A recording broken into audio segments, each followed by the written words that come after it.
a sports complex receiving the Public Service Commission report on the HR audit that was done in Nandi County. And once we received the report, we have analyzed, looked at the recommendations, and we have a statement to make with regard to implementation of the findings and recommendations of the Public Service Commission report with regard to the human resource audit. So the statement reads as follows. The national and county governments recognized that there is an unsustainable high wage bill in both levels of governments. Following the resolution of the 10th summit of the Salaries and Remuneration Commission, SRC, vide letter dated 8th of February 2024, the SRC issued an advisory to county governments to develop strategies and action plans for wage bill sustainability to achieve a 35% wage bill to revenue ratio in county governments. The Salaries and Remuneration Commission convened the third National Wage Bill Conference that was held on 15th to 17th of April 2024, and the theme of the conference was towards 35%. Part of the resolutions of the conference was a commitment to reduce counties' wage bill in compliance with the Public Finance and Management Act, PFM Act of 2012, by 2028. The county government of Nandi, on the 27th March 2024, wrote to Public Service Commission requesting the Public Service Commission to assist the county government in conducting a comprehensive audit on human resource, personnel practices, and staff payroll. The objective of the audit was to identify areas contributing to the high wage bill and make recommendations on how the county government of Nandi could address the same. The other objectives of the audit by the Public Service Commission was, one, to establish the effectiveness and strategies and action plans for the wage bill sustainability. Number two, to establish the county staffing and payroll management compliance status with acceptable standards, operating procedures, best practices, and the relevant laws, policies, and service regulations. The third one was to identify the operational gaps and weaknesses in payroll management and performance frameworks that impede physical sustainability of the wage bill. The other objective was to confirm the correctness, efficiency, effectiveness of payroll system. And the other one was to ensure consistency of human resource management with constitutional requirements, relevant laws, service regulations, policies, and procedures. And the other one, number 6, is to establish the compliance of the recruitment processes. Number 7, establish the accuracy of employee pay records, the compliance with existing laws, policies, and guidelines regarding the computation of earnings and recovery of deductions. Number 8, review the organizational structure and staff establishment. And finally, to build the capacity and provide technical support to the county government. The Public Service Commission appointed a technical team which did data collection between May 13th and 14th of June 2024, and the exit meeting was held on the 18th of July 2024. The audit report was presented and approved by the Public Service Commission Board on 1st of August, and the report was handed over to the county government on 15th of August 2024 at the Eliud Kipchoge Sports Complex.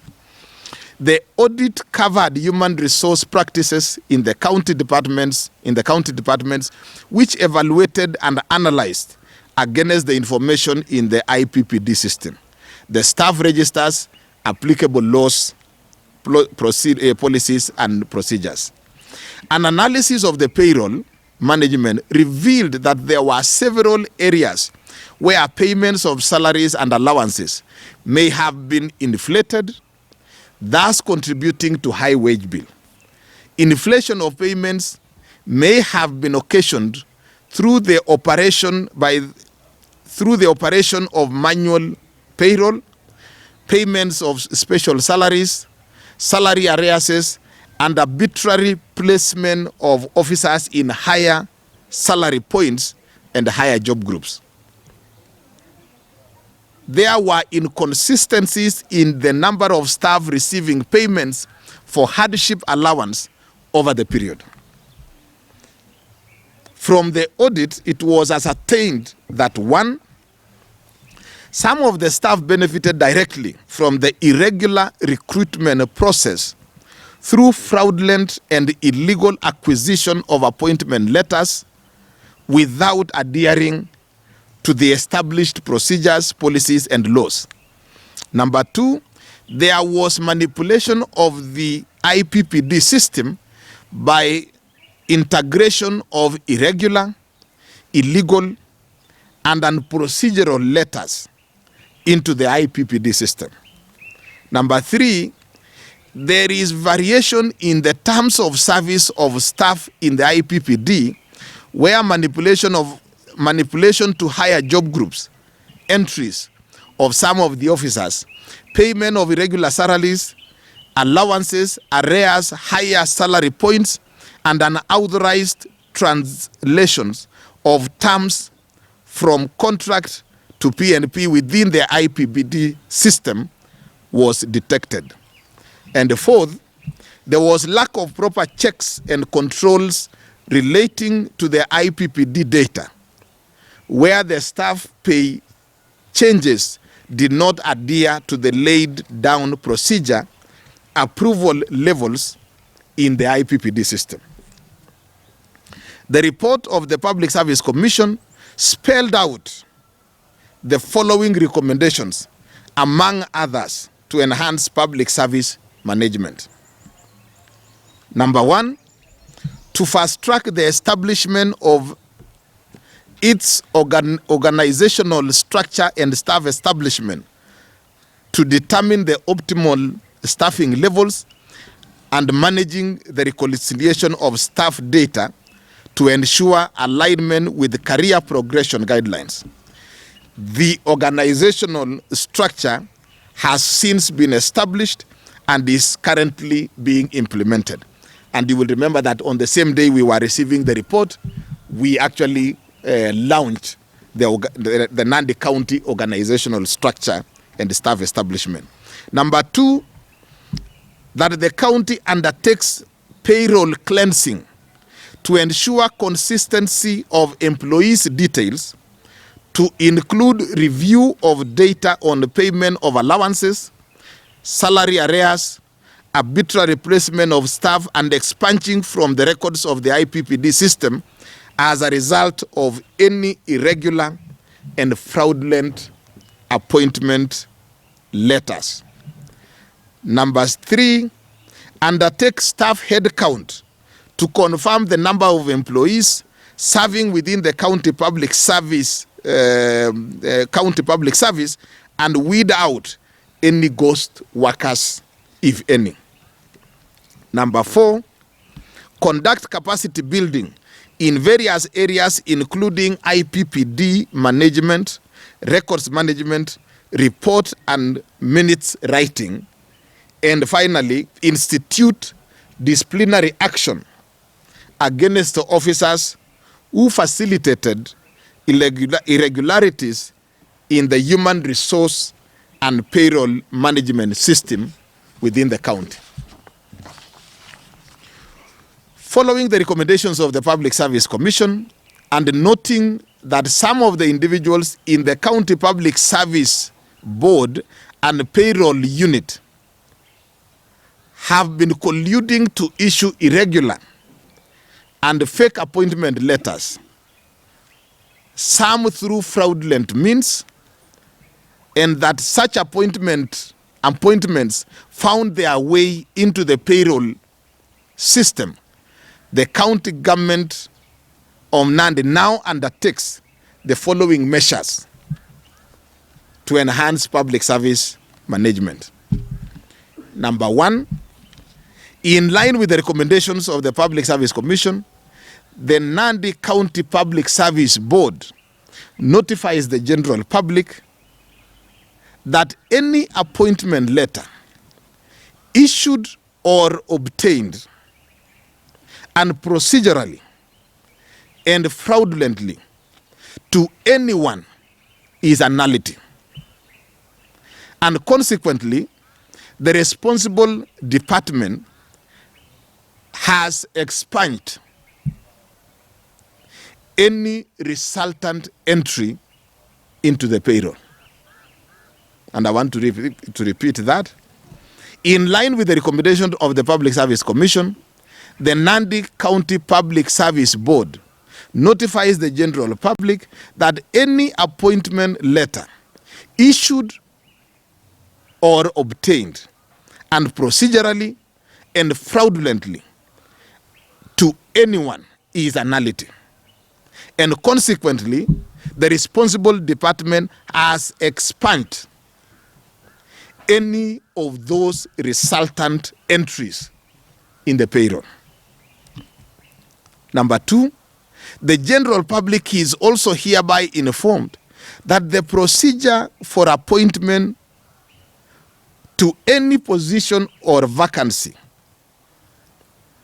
within the county public service can only be filled upon a declaration of the vacancy through an advert, application process, shortlisting, interview, selection, appointment, and finally placement.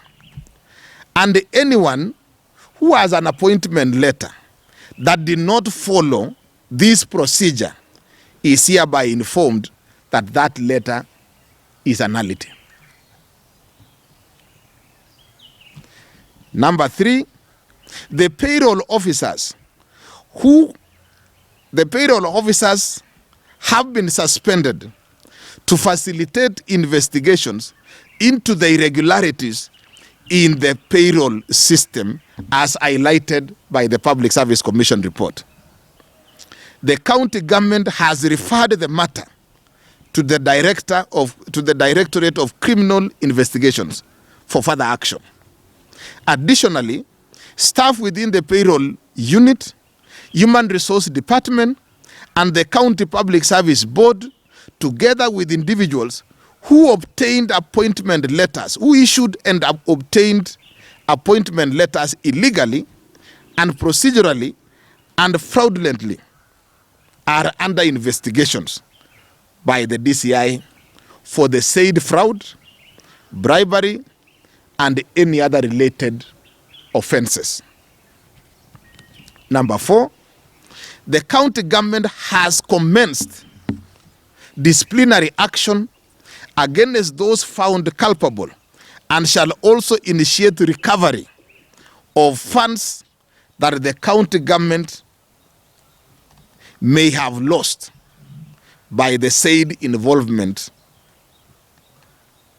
in irregularities and illegalities.